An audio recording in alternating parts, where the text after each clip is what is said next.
Hello everybody, just having a break because it's too warm today. I hope you enjoy your day. Have a nice day to you all.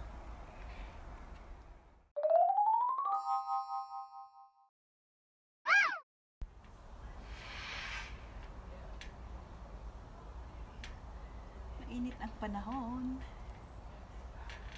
Ngayon lang lumabas ang lola, sobrang busy.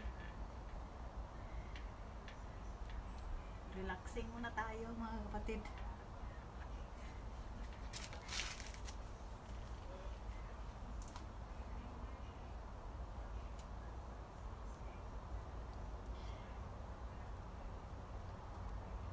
Ang sarap ng weather ngayon ah.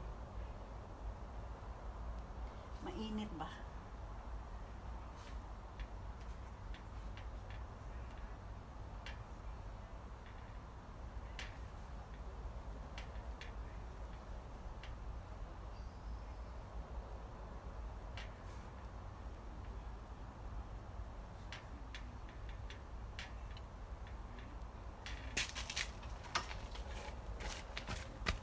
Tingnan natin yung apple. Yung apple. Ang daming bunga sa awa ng Diyos. Ayan ang daming bunga ng apple. Ayan. Ang dami po niyang bunga pag nahinog ito lahat. Nako.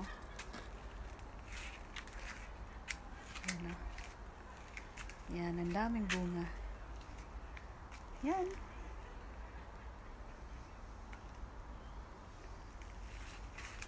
Dami talagang bunga. Ang tamis pa naman dito. Oh.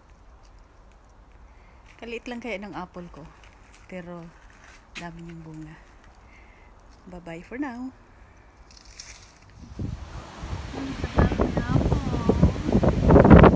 It's so windy.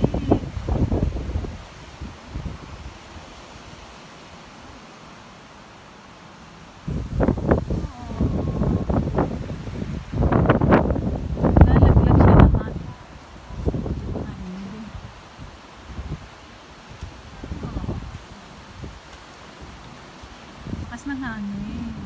Lalaglag din lahat yan.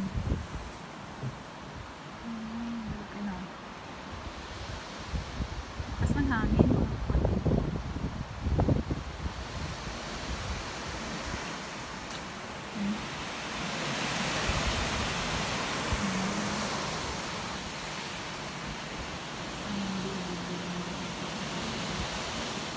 Mahangin. Magpitas ako. Kakain ako ng apple.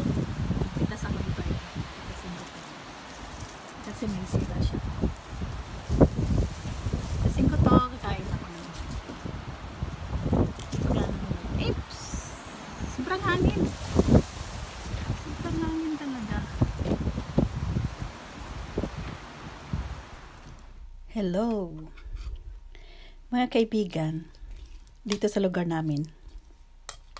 Kung minsan iniisip mo, gusto mo ng maasim na kakainin, kagaya ng nasa Pinas tayo, kaya lang, wala tayong ganyan. Dito sa lugar namin, may mga apples na maasim or kahit masarap. Pag wala na talagang choice, di mag-cut ka ng apples, guys. Lagyan mo ng suka na may chili ba? Ay, solve ng problema mo. Hindi ba? Okay? Ayan na yung apple. Crunchy pa siya. Okay? Good morning mga kapatid. Kasi, namimiss kong kumain ng maanghang.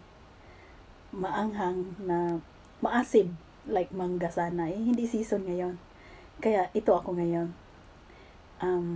I have a very crunchy apples. Ito, hiniwa-hiwa ko na siya. Ayan, kakainin ko na. No? Kasi, namimiss ko tong maasim na kinakain. Ito guys, crunchy pa. Walang option tayo kapag walang mangga. Tapos gusto natin crunchy pa siya.